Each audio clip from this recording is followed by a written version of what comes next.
global, multicultural, multi-ethnic, multi-technic shamanism. Synchro-mystic. Transformation of consciousness. Such an incredible connection to this medicine and this culture. That we can form larger community that make the invisible visible. We're going to come into new expressions of Where did psychedelics come from? thoughts. The sacred mirrors were based on a psychedelic experience. Thank you, Palenque Norte. Welcome to Palenque Norte.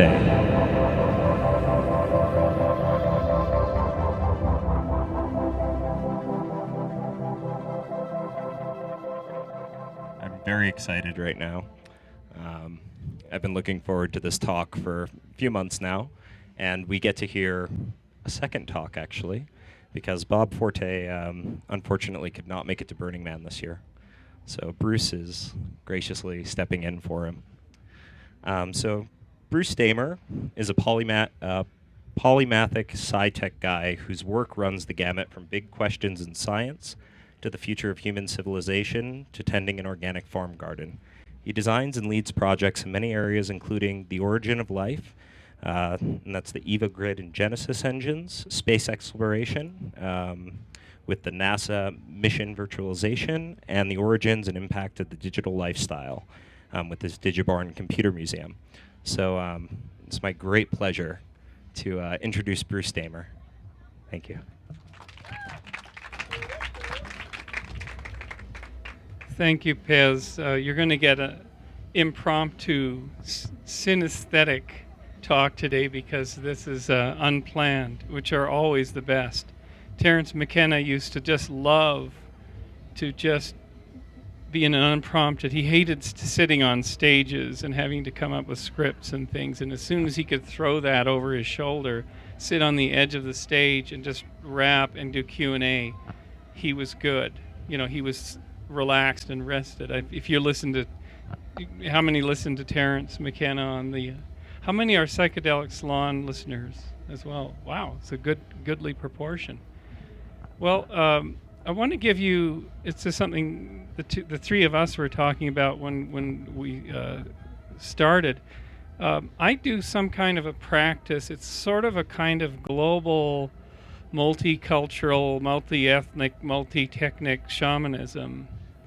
And I've been doing this for about 25 years. And what that is what I call put yourself on the shelf. Get the idea? Yourself is parked on the shelf, and then you dive into another world. And for me, this has been these delightful worlds of Pentagon think tanks, NASA mission design, where you wear, in the Pentagon think tanks, you wear a certain garb. If you're not uniformed in active duty military, you kind of tone down because active duty are wearing their active duty. Although if some of these places they don't have to, so everybody's relaxed. At NASA, you always wear like logo shirts, Johnson Space Center, Ames Research Center, and you speak in a certain way. You use certain use certain acronyms. So you have to load a whole cultural operating system. But it's a thrill to go into these worlds, shut your mouth, put yourself on the shelf, listen and learn these people's reality. And I've become good at it so that now it only takes me a few weeks to get up, figure out who the personalities are, the hot issues, what the key lock words are. And lock words are, I'll give you an example of this. You'd never believe this, but in NASA, the word flaky is a really powerful word, flaky. And they describe Buzz Aldrin as flaky because he has all these wild ideas of how to go to Mars and stuff. And so I researched this. What does flaky mean? And it's engineers. You know, there's a great Dilbert cartoon which shows a mother bringing her son to the doctor's waiting room, and then her son is just sitting there, and he looks like a little Dilbert with glasses, and then the mother comes in, and the doctor says, I'm sorry to inform you, madam, but your son is an engineer. And then she's bursting out in tears, you know, so that's, but the NASA world, I'll tell you, that was a hard world to get into because they have flaky radar. So you have to speak their speak. You have to. They do everything in increments, like it's called TRL, Technology Readiness Level, and everyone's marching up like, will my camera fly on the next Mars observer? Well, if it's technology readiness level, and there's all these queues and all these proposals and projects you have to, and this incredible marching, it's almost like a religious order. And so learning that world, then you get access to the gold of that world. And the gold of that world is that these people do amazing things. They do, in a sense, psychedelic things. I mean, if you look at the Curiosity landing, there's never been a ballsier thing done. Do you see the animation of that, how that came down? You know, half of us sitting around at NASA Ames Research Center in the lab, you know, we were like, knock on our heads, this thing has a 50-50 chance of, you know, basically Mars Odyssey. It was like I told Mike Sims, call up Mars Odyssey and have them look for the crash site, you know, the wreckage of this thing, because they lowered the thing on a halter at the last minute from this rocket bedstead, and then they had to release the rover when it was on the ground and get the rocket bedstead the heck out of the way. And Mike showed us the crash site for that, and it was like stuff had been scattered hundreds of feet when that hit the Martian surface. These people do astounding things. They're going to launch a telescope that is half a football field in length. It's like if you go to Sacred Spaces Village and you see the beautiful strung fabric roofs there, and you see them on a lot of new tents. Well, they have 7 strung fabric blockers on the bottom of this thing and a full-on freaking telescope sitting on top. Those 7 layers are to block the Earth's, all the crap radiation noise from the Earth, and they're going to send it way the heck out, and it's going to look to the beginning of the universe. It's going to look to where the universe turned on. And you guys talk about turning on. Well, the universe turned on when electrons, which are separated from nuclei, started to orbit and started to say, hey, we'll get together, you know, electrons and nuclei, and then light could be possible. Light was possible at that point, and the universe turned on. And they're actually going to try to see back to that point when the universe was ionized, and you could have light, because before that there was no photons flying around. Can you imagine any more? I mean, that's alchemical gold right there, but it's couched in really tough engineering, really rigorous anti-flaky, anti-woo-woo engineering, because in the end there's some incredibly tough system has to work. These are objective people. We can sit around and talk about, wouldn't it be nice if such and such did it? Well, for them, they have to test and test and test and test, because if it doesn't do it, 25-year careers go up in smoke, and $5 billion in budget. And these people have worked all their lives to see this happen. So you can imagine their culture. But it's useful to know their culture, because if you come out of the NASA world and you come into another world, you say, you know what? These guys can deliver. They deliver some of the toughest things. You could apply that to another community. So stepping on in the shaman's journey, the Pentagon world, and I'll get into that a little bit later, that's a whole reality. But I now frequently go to Pakistan. Why? Because a company that I co-founded in the 80s set up a lab in Pakistan with 200 people. And this lab sits right across from the parliament on Constitution Avenue in Islamabad, Pakistan. And so that world is another trippy world, because it's a combination of really super high tech.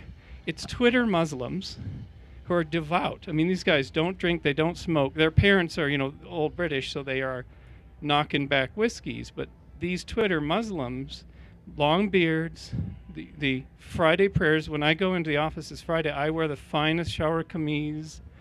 You know, everyone wears their finest on Friday. I don't go to prayers, but I love that tradition of dressing up on Friday, and people leave for lunch, and we go out for lunch. I just love the crispest shower kameez I can get, the best makes, and I'm so proud to sort of be part of their world. And they're praying 5 times a day in the lab. I mean, they leave meetings, and we're always conscious of that, because someone's cell phone starts to read a call for prayer. There's apps to tell you when to go and pray. And we're very, and it's cool. It breaks up the day into manageable blocks. And when they come back, they're really grounded. So, man, something's working for them. And every engineer that works for our lab in Islamabad supports maybe 50 people. So the multiplier factor is huge. It supports their immediate household, and that money, that good salary, just has a massive percolation effect.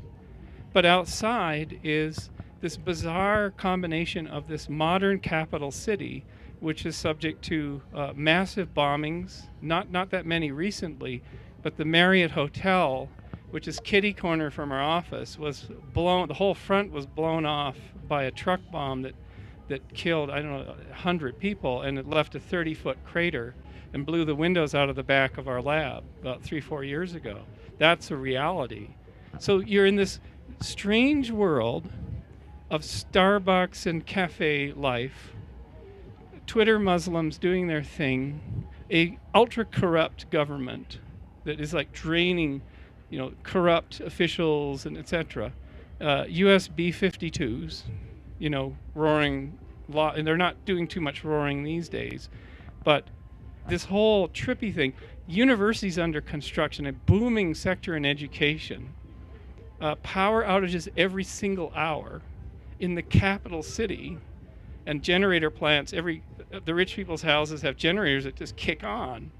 Cricket in the weekends with the guys with the fully automatic weapons that are in the front of every house, who have a nice smile. If you smile at any of these guys, they've got AK-47s, great big, huge, I don't know what even these things are, they're huge double-barrel shotgun things. They'll all crack a grin to you. And in the weekends, their guns are in their guard huts and they're playing cricket and everybody's out there. Or we're bringing food out to them because the guys all night, and they're guarding rich people or ambassadors or whatnot houses.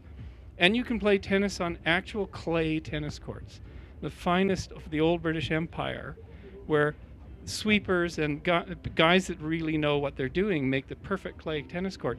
If you want anything done with shoes, Pakistan is a rockin' place. They know leather. They know how.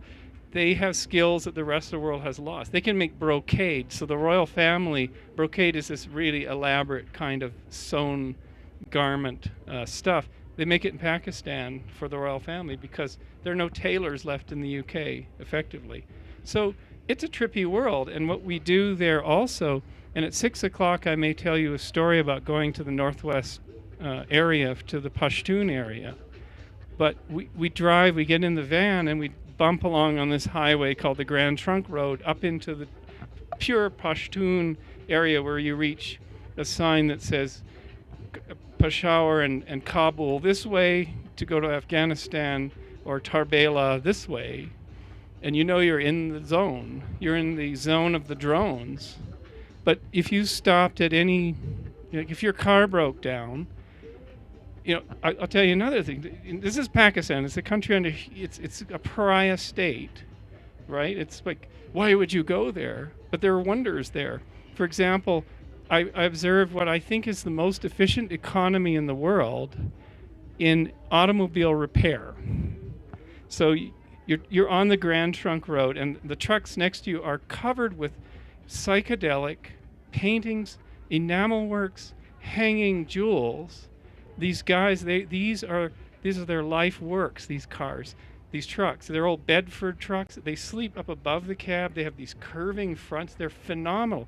And I found out they're chick magnets. So these guys impress the girls with the beautiful coloration of these damn trucks. But the trucks are all built in the 50s. Bedford trucks from the British Empire. If one is broken down, there are these enormous sort of circular compounds where you have little concrete repair houses. If you pulled in with your car choking into one of these places, guess what happens? A guy runs out, puts a parasol up to shade you. A kid brings a table, tea comes out from the Pashtun guy. You're sitting there. They're asking, what is the problem? The truck is not starting, or it's coughing or whatever. there's runners that go between these hole in the wall places, and within I guarantee you the shortest time humanly possible, they've identified the problem. They have all the experts there. They've rushed apart. They've taken care of you as a guest, and you're back on the road.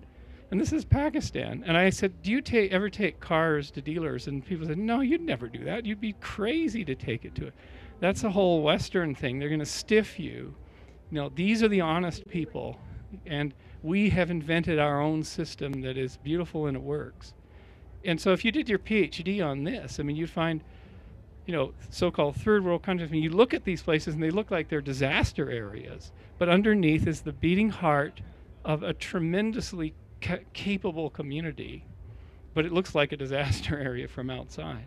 So going to Pakistan, it's a huge thing. So when I'm immune to the news, I'm immune to the fear mongering and the this and the that we get about most of those countries, because I've gone there, I've put on the garb, I've been in the place and I've shut my mouth up and listened. And so that's part of this shamanism. So other zones that I go to some of our softwares used to run the entire retail Swiss banking system. So you're sitting with Swiss bankers, and they're a whole other mentality. They're a bizarre people. The Swiss have this strange humor that it's almost impossible to figure out. The Swiss are weird. They're truly weird. Germans are figurable, outable, but the Swiss there's some kind of sophistication to this. You can see why Albert Hofmann was a Basel Swiss chemist. Now the Swiss would even describe a Swiss chemist as the most anal retentive personality imaginable. And yet, because Albert Hofmann is Swiss, there's a humor to him and an irony he's able to hold that would allow him to come up with this compound, explore it, find out that it has a bizarre effect, and the whole world gets turned on. But for him, it's okay. He's Swiss. He can deal with this kind of completely bizarre consequences, because in some sense the Swiss have spent 1,000 years trying to stay out of the way of the external world and have their own little federation. And they have 4 languages. And anyway, so Switzerland, another place. Burning Man culture. We think we know what this is all about. But after a while, if you're going between these communities, my Christian friends, my right-wing Christian friends, I tell you, they have found gold, alchemical gold. The ones that have, they've found what they call Jesus Christ. And when they do that, they have this huge rush that comes in that is so powerful. I say that it's as powerful as anything you would do with psychedelics. Something overwhelms these people, and it's a super powerful energy source they attach into. They may get in trouble with it later, but don't we get in trouble when we tap into energy sources? So all these communities, the bankers, there's a rush. Nerds have a tech rush for things. So everybody, in a sense, is looking for their alchemical gold, and they find it, the Christian neocons find it one place, the Twitter Muslims in high tech in Pakistan find it another place, the NASA engineers find it after very arduous hazing exercise that they find it in another place, and we're out here trying to figure it out too. But I think all these communities have this common property, and to put yourself on the shelf, and after a while you can start doing another trick, and it's very, very subtle, and you should never tell anybody you're doing this. If you get to know somebody pretty well, you can open yourself such that you can invite into yourself, and this has only happened to me a few times, where you get a flash inside yourself where you feel that other person, and it's an opening where you become them. You simulate them for an instant. It's hard for me to maintain it, but you get an insight, a flash insight. You are that person for an instant, and suddenly you're seeing the world through their eyes, and then it falls away because your own structures are pretty strong about. It's almost like you have antigens against that, so you have to kind of make the systems allow that form. But you get this rush too. That's some of the biggest rushes I've ever gotten, is feeling like I was that other person just for an instant. And then you have an incredible softening. You have a deep insight into that person. They don't know that you pulled this trick off, but suddenly a wall comes down. And instead of a person, sometimes you just have chemistry with people and you just go. Other times there's like an instant wall, an instant disconnect. This kind of somatic simulation of that other person can actually break down that wall because you partially become them. So then you become interlockable. Your system becomes compatible with their interfaces because you're partially them for an instant. You have just enough insight to get over that hump and get into their space, and they suddenly think, wow, I really like talking to this person. I didn't like them initially, and now we're having a good old time. And the more you can do this, Genghis Khan, it's interesting. My wife Galen's a lot like this, and her former bandmate used to say, you could have a deep all-night conversation with Genghis Khan, or Pol Pot. She's like that too. She's a very deep empath. I mean, there is no one that she can't connect to. It's harder, I think, for males. But having developed this skill also means you have absolutely to suspend all judgment. You must suspend all judgment and accept everything as equal value. Because what you're trying to do is not determine whether the Christian right is doing evil in the world or government or bad or everything. You're just trying to fully represent and feel and see their worldviews. That's the highest value. Then, after that, after you've done all that, you can move freely between these communities. Like you're now, you've got a kind of a club card for different communities. And if the world's ever to figure out how to work better, it's going to be these kind of intermediators, these kind of people who move between these communities who, like for instance, in the banking system, our software is used by a lot of these big banks, and here we're about to burn Wall Street and all that stuff, and I'll cheer and scream and everything too, like everybody else. But truthfully, most of the people in the banking system didn't create a conspiracy to create the disaster. It was everybody got into the rush of the bubble, and in making these instruments, and just a madness overtook them. And of course, there was no adult supervision. So the banking system blew itself up. And there's people who love bubbles. There's people who prepare for the bursting of bubbles and bet their whole careers on them. So there's a bubble-loving community. And of course, they do quite a bit of damage, but they if you get into that mindset, there's a guy who predicted the property market crash. I predicted it in a Pentagon seminar in 2003.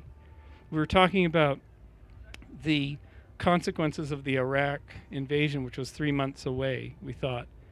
And I almost got into a fist fight with a guy from the Army War College, which is ironic because the Army War College is a bastion of liberalism in the military, but this guy was so black opsy. He was so offensive to the Muslims in our team.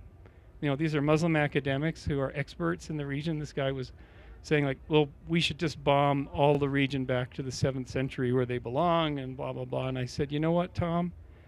If I could put this is not classified. This is a public event. I could just blog this. There were no blogs then, but I could put this online, and you'd be in trouble.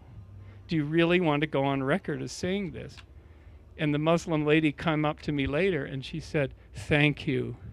These black ops, gung-ho people are just terrible. We have to keep our mouths shut, but they're so offensive, they're so scary, and we don't know what to do.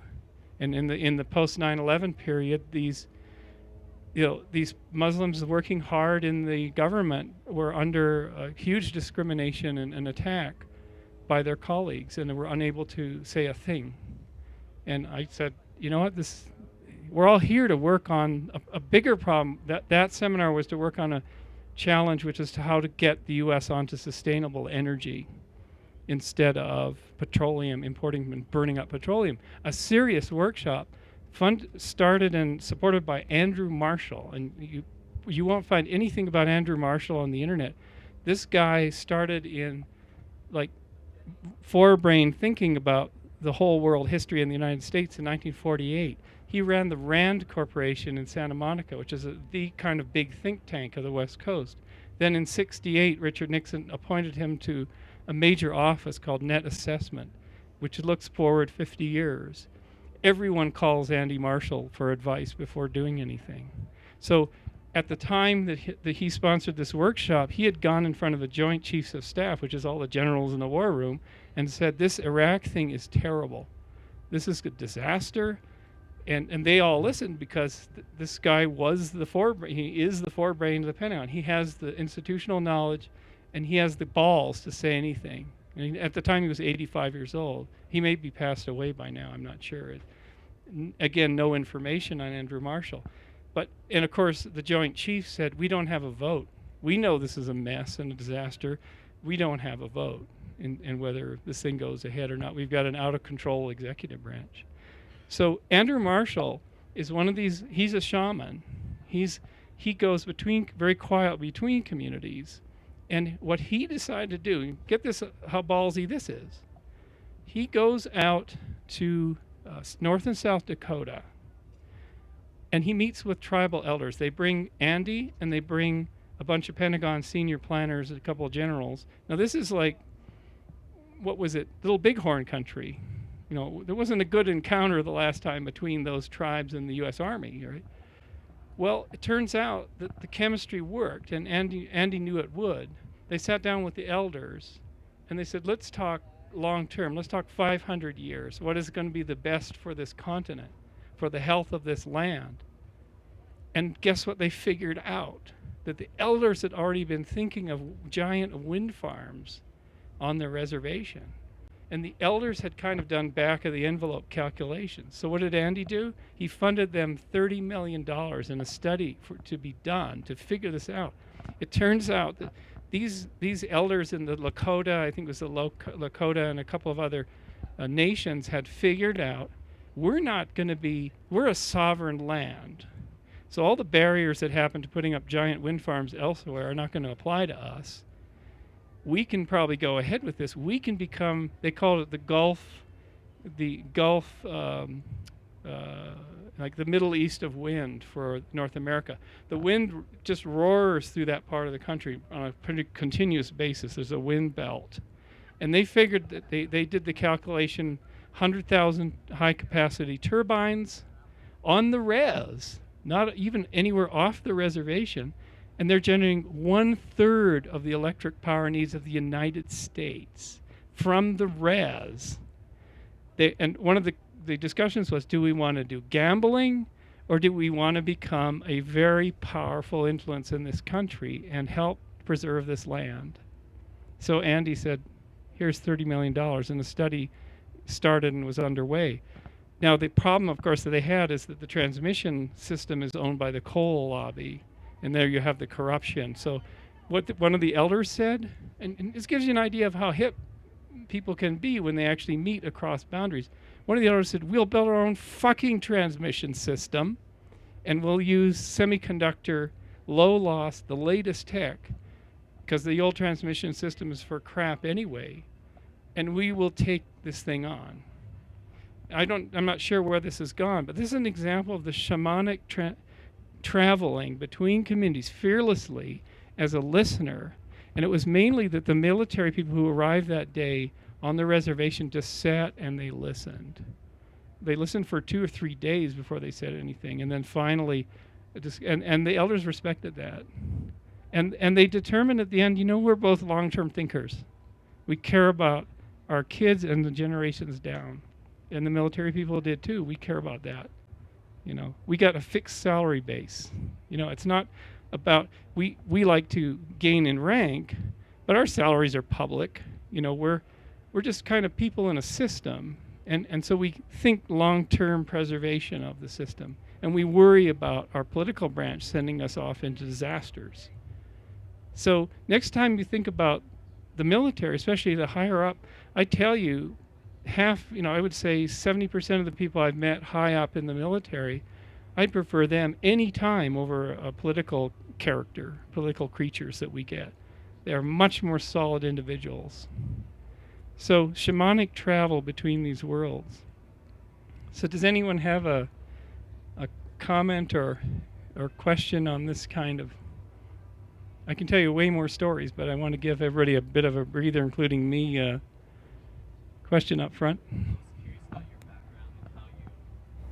I was curious about your background and how you got to work in the Pentagon and NASA, and what you did for a living to put yourself in that situation.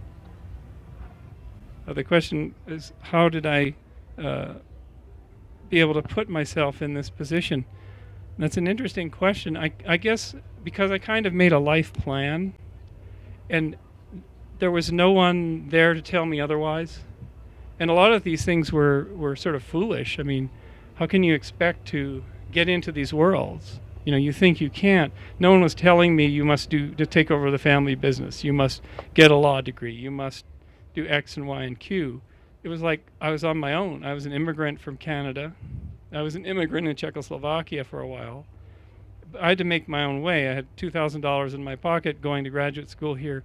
I had no one in the United States. I didn't know. All my Canadian friends said, "You're crazy going to the U.S. It's a crazy place." I said, "That's exactly why I'm going to the U.S. It's a crazy zone because it's open possibilities." So I had a dream as a kid that I might do something with NASA, and I did stuff in between. I did virtual worlds work, and then one day I got invited to present a virtual world reconstruction of the moon landings that we did with agents and stuff.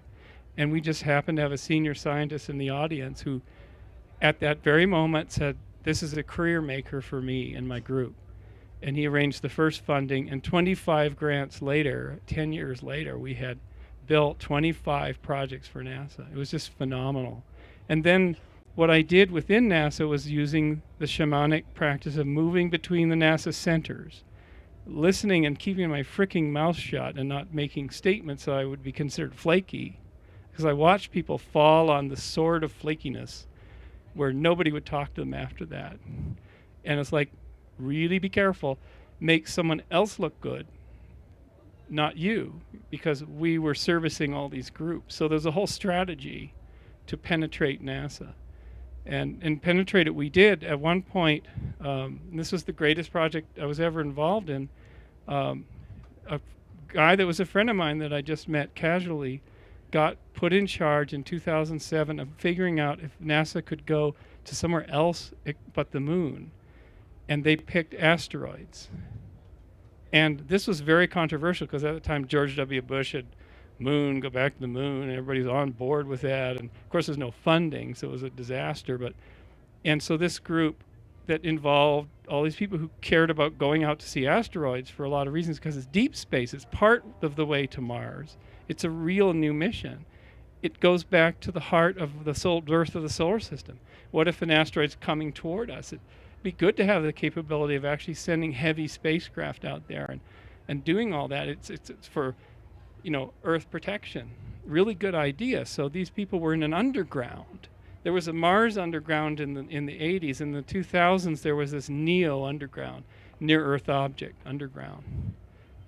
So this guy called me up one day and said, "We've done a whole design study for the administrator in Washington on how to send a heavy human spacecraft to a near Earth object, 100 to 500 meters in length. That would be a 6-week journey out, and we would either, they didn't know what to do when they got there. They were going to try to just do imaging, and they hadn't thought about docking. You can't land on an asteroid. The gravity's too low. You have to attach yourself.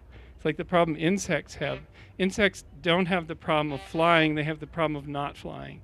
They're getting blown off of surfaces all the time, because the air is such a dominant force in their lives. They have to develop techniques to hold on to walls, and they have all these hooks and all that stuff. So I knew that. So I said to Rob, is anybody working on the problems of docking a spacecraft, a 50-ton or 30-ton spacecraft, with people aboard, with jets firing, with robotic arms, to connect to this asteroid surface? And he said, no, that's too much imagination. We can't do that as civil servants, because we would have to get really flowery and do all this stuff that is way beyond our envelope of what we've been asked to do. And I said, did you ask anybody else? He said, well, we asked this other team, and they were going to charge us a humongous amount of money. And what could you at least try to visualize this so we can put it in the report and communicate it? And I said, sure. And we'll do it for free. And so he came over to my house, and we sat and drew this thing out in about a half an hour. He took it back to Johnson Space Center. They said, looks plausible. And the way I did that was we had already modeled all the missions NASA did. I knew about airbags. I knew about holding stuff down. I knew about operations with astronauts. I knew about teleoperations, reaching out with a robot arm, all this stuff. And I went to our team and said, it's a freebie project. Just go as fast as you can. We need to have this totally worked up.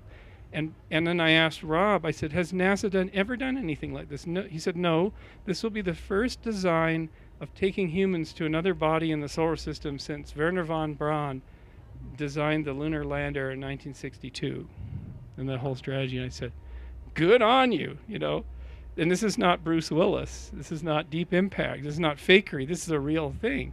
And so that was the high point of my entire time. I got to do it.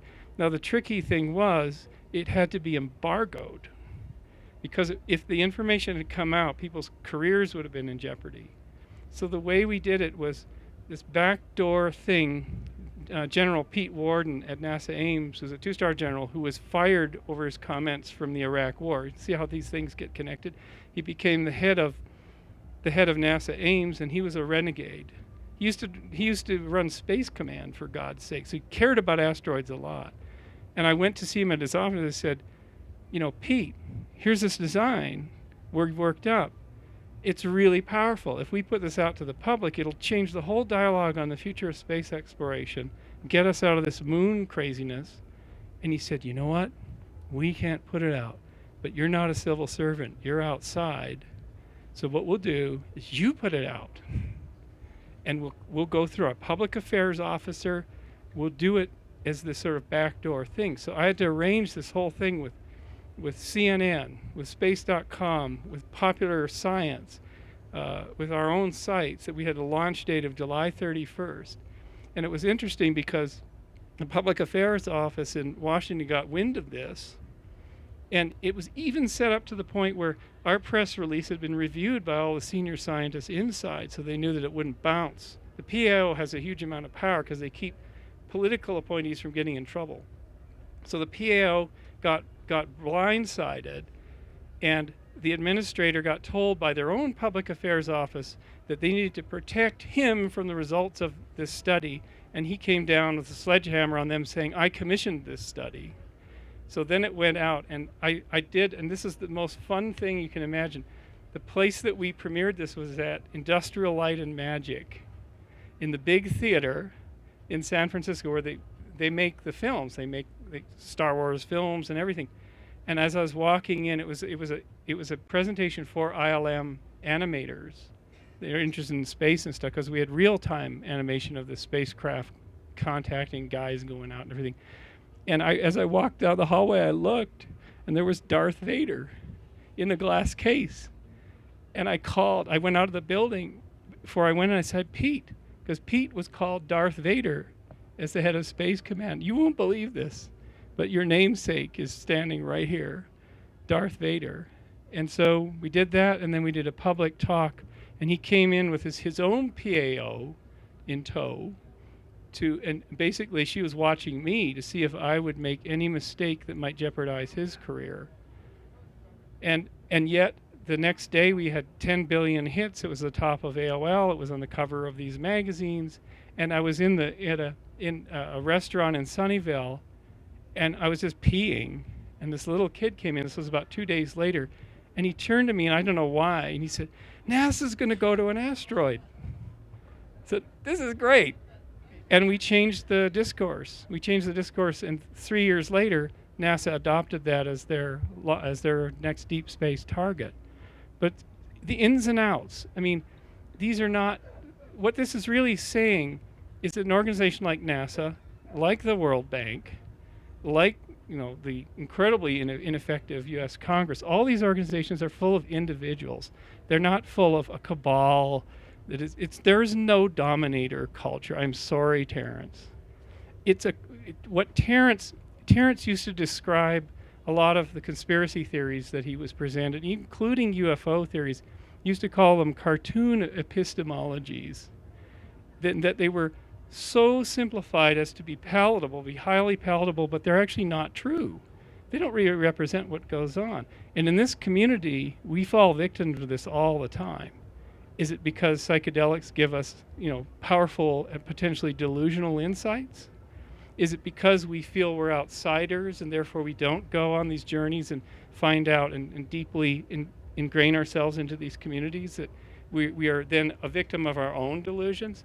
But then, you'll see speakers that come up with the same tired conspiracy theory about the world's going to end because, these evil agencies are setting up universal surveillance and blah, blah, blah. Yes, they are setting up surveillance, but I have a friend who worked for Homeland Security, and for the first 4 years, they had no functional email system. It was so fraught with problems with the contractors and just total fuck-ups and mismanagement that it's a good thing nobody was actually planning any attacks against this country, because I don't think they would have been able to do anything about it, because they set up a super agency that had a huge block of funding, but it was chewed up by all these other agencies that had interests in it. It's almost like if you were to set up a really good watchdog that was really low key and everything, the Homeland Security would be the exact wrong way to do it. And that's just the way that bureaucracy everyone jumped on the bandwagon, they get a piece of that pie, all looked good on paper, and so they made this thing that was hugely inefficient, and ineffective. But on the other side, the organization that launched the attack was also similar. I'll tell you a story about that. So, did you know that the entire kerfuffle of the last 10 years, I call it, a comedy of errors through PowerPoint. Comedy of errors through PowerPoint. So, at our summit in Arlington, Washington, our workshop, one of the questions I asked was, you guys have come fresh out of the meetings where the executive branch is making the case for going into Iraq. What were you presented? Oh, a PowerPoint with 7 bullet points. And it was kind of being rammed down. These were the 7 bullet points in this order of why we're doing it. And some of them were a little bit delusional. Some of them were like economic interests, and some of them were like just sort of nonsensical ideological things. A couple of them were practical, but these bullet points we're getting with the program. Global, groupthink, PowerPoint. Did you know that there was in the initial invasion in Afghanistan, U.S. troops went into Kandahar, but a journalist was with them, and he went into an office. It was just an abandoned office. He found a bunch of laptops. He took one back to where he was staying and booted it up.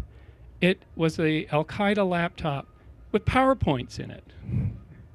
And there was a PowerPoint which had bullet points, in Arabic about what is our plan.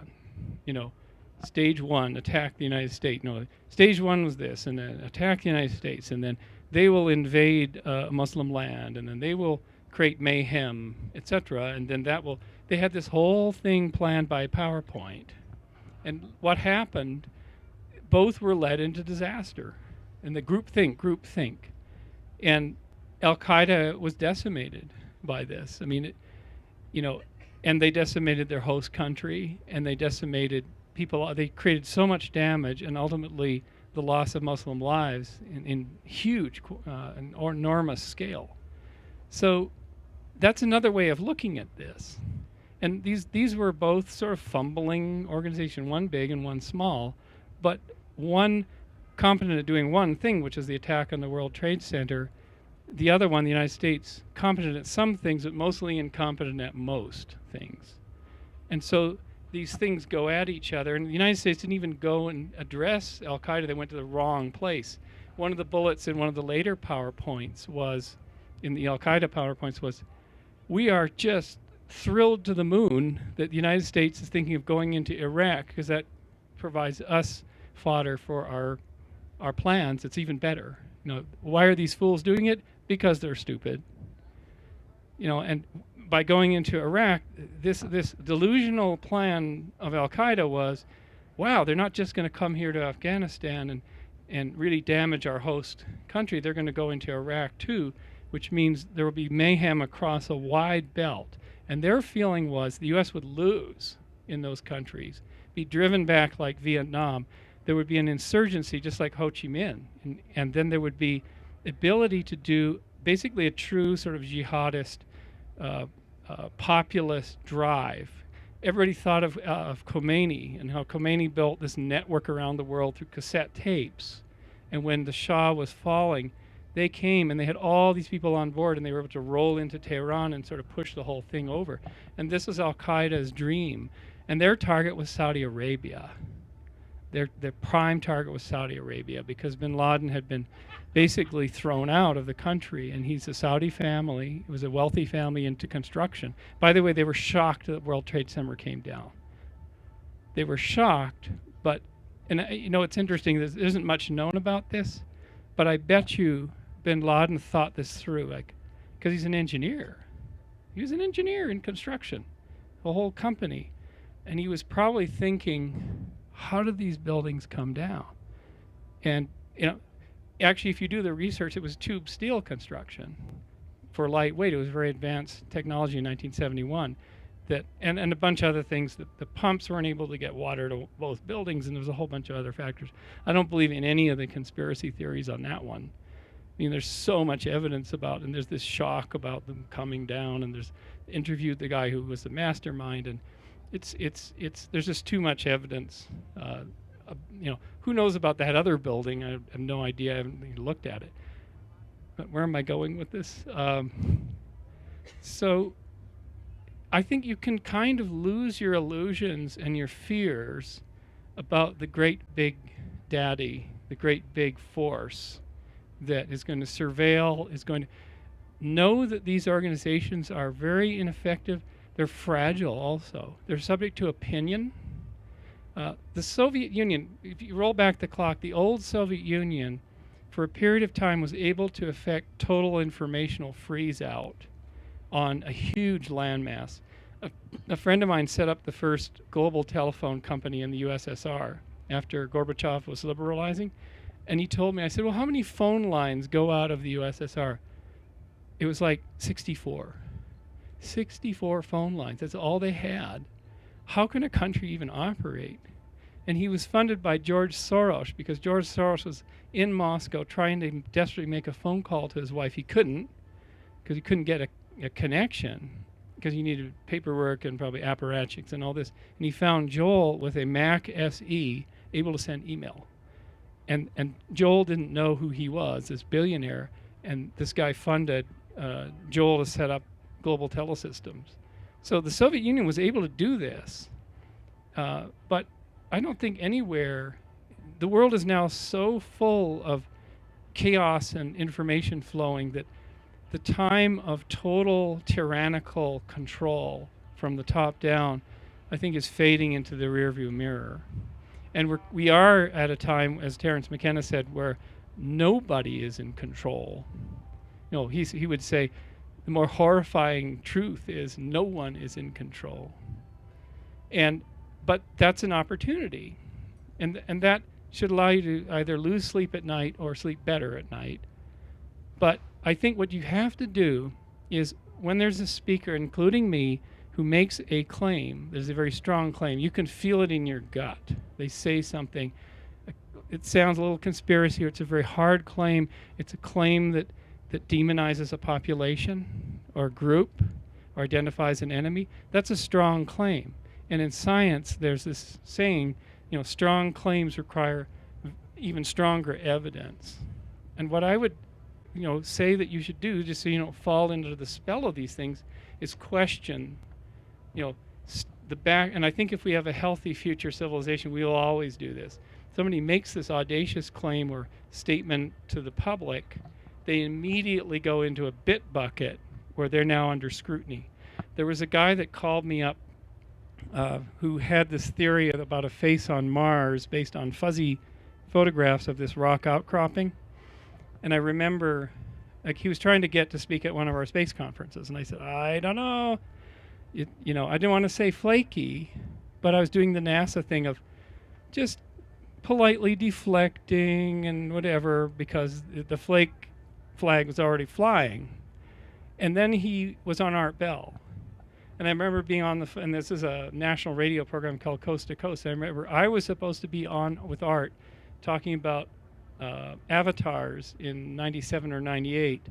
And I called him up he said, put on the all-night coffee and, you know, we're going till dawn. You know, do you have the stamina to talk all night? And I do, which is something you should have dread terror about, sitting right here. But Art said, wait a minute.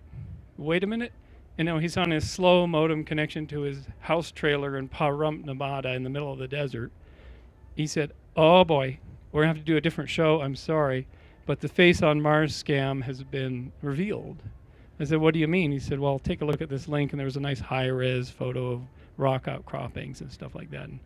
And so I said, what are you going to do, Art? He said, I'm going to have him back on the show, and we're taking him down. I said, Art, you get them on the way up, and you interview them as though they held God's truth, or they have the secrets of the universe in this face on Mars thing.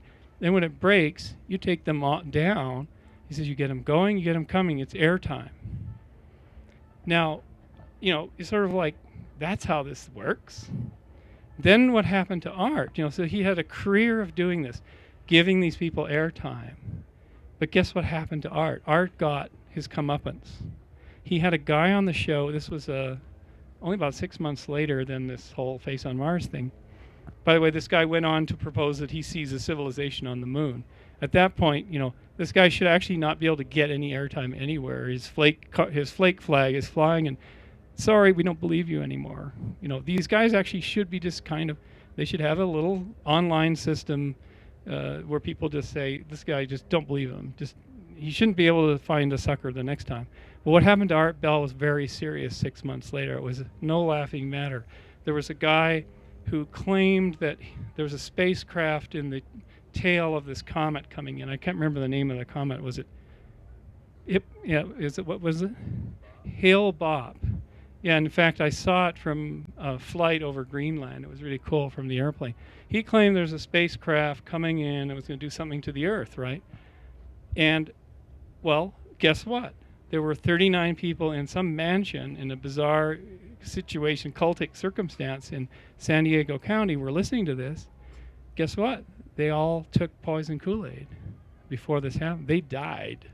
It was horrendous. It was horrific. These people were in this delusional capture by someone who then got delusionally captured by this crazy Art Bell show.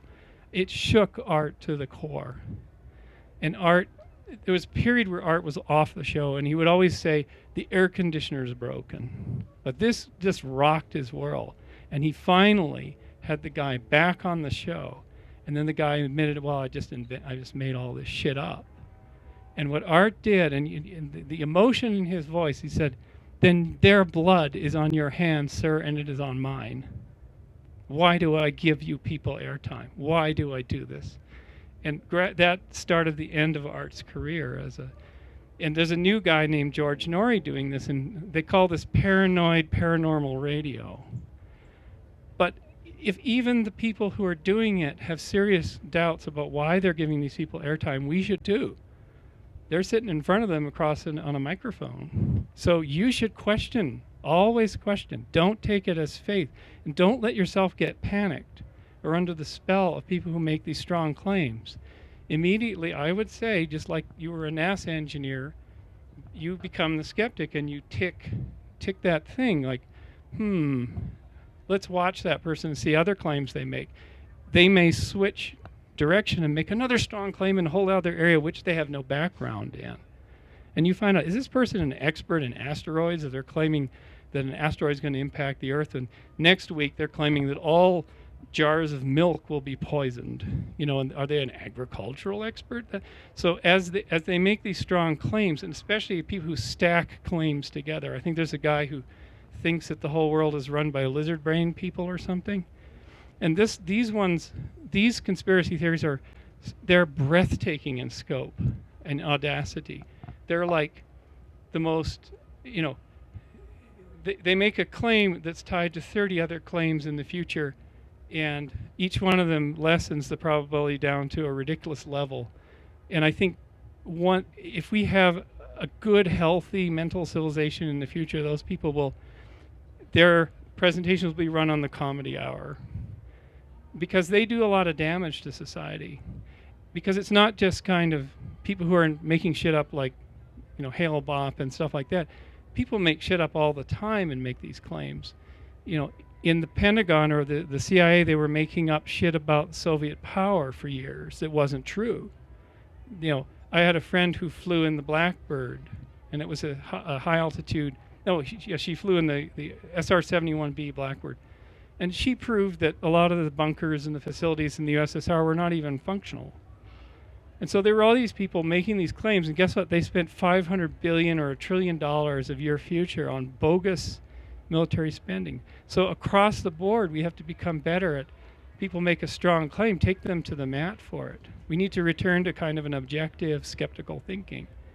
Because you just don't want to fall under these spells. And these kind of memes, they create a meme and it changes and it morphs like an idea in an ecosystem, and it bounces around and flows, and it morphs and it takes a life of its own, and then the original creator's not even around, and the bloody idea is still around, and it's causing problems everywhere you look.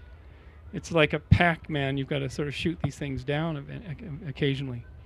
So does that make any sense? So I think we can come to sanity if we can come to sanity, which is people who are slightly insane, who are giving us all this stuff. We kind of identify they might be slightly nuts or have an agenda, and we should just kind of, if we all started doing this, these guys would just lose their airtime. And then we could have real discussions on what's going on in the world. We could actually get down through this mass of weirdness and actually get down to the core of, why the U.S. was attacked in September 11th and what we really should have done about it instead of what we did. Because that was a huge, costly mistake, because someone took control of the dialogue and drove it into a $2-3 trillion, 300,000 casualty war, and just devastation, and the early end to the United States hegemony. It was a huge cost. But it's only a few people who took control of that and were never challenged. So I think we're running down to time for a couple of questions, or you can challenge me on this approach too. Is there any comments, questions? Where to begin?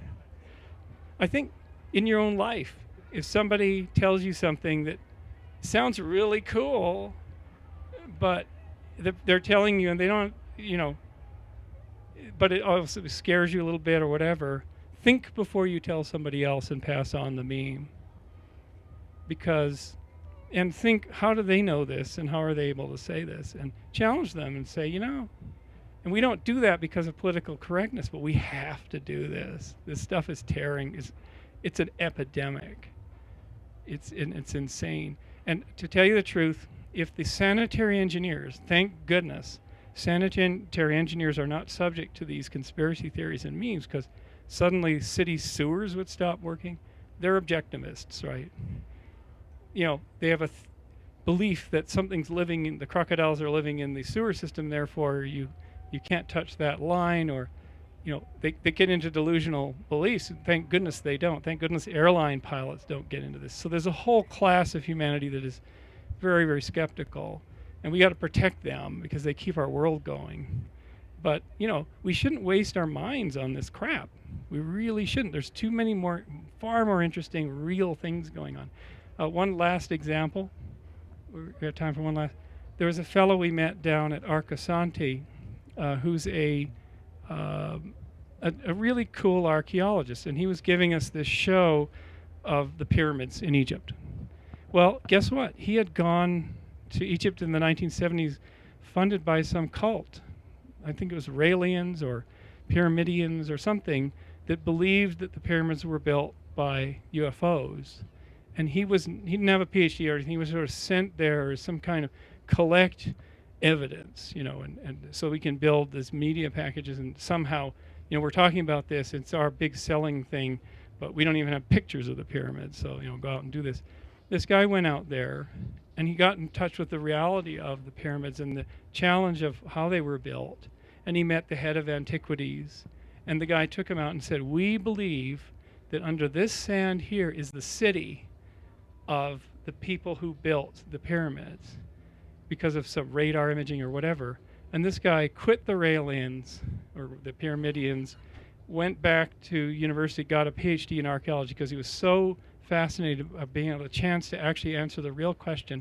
And between the mid-70s and into the 90s, they excavated this huge area and they found the truth. And the truth about how the pyramids were made is stunning. It's absolutely stunning. No slaves were used. That was an invention sort of Hollywood. So they cut through all the crap. They found the technology that people of 5,000 years ago used to build these enormous structures.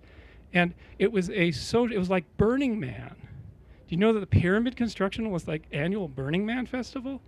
What would happen is the Nile Delta would get flooded, irrigation systems would go, everyone would do their thing, get the crops in, and then they just wait for stuff to grow. Young men and women had put in their application to compete to get into the project, to go to this place to build pyramids. It was a major social deal. There were gangs, there were clubs. As they found, well, how do they know this? They found graffiti inside the pyramids that said, the drunken friends of Khufu has reached this point first. We won. Graffiti inside the pyramids of these people who are having a rocking good time. It was a great work of their lives. And the city next door was so organized. He showed us these slides of excavated streets. He says, here's the bakery. It made giant cone-shaped bread. The guys slung them on the backs and they ate when they're way up, 200 feet up, 300 feet up. That was what fed them. Here's a full-on clinic, hospital, probably the best in the ancient world. Here's, housing. Here's artisans. Here's stone cutters that made the stone cladding.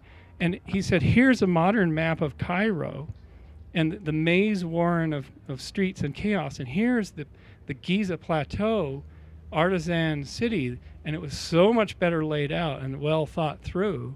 It was a full, state enterprise. It was like a moon launch. So, here he went from a delusional thing, and he convinced himself that reality is far more interesting. And so just the stories about this, when you really question, sometimes you get alchemical gold, and you can, and that's the real value of questioning those that propose things that don't quite feel right. You might get through to the true alchemical gold.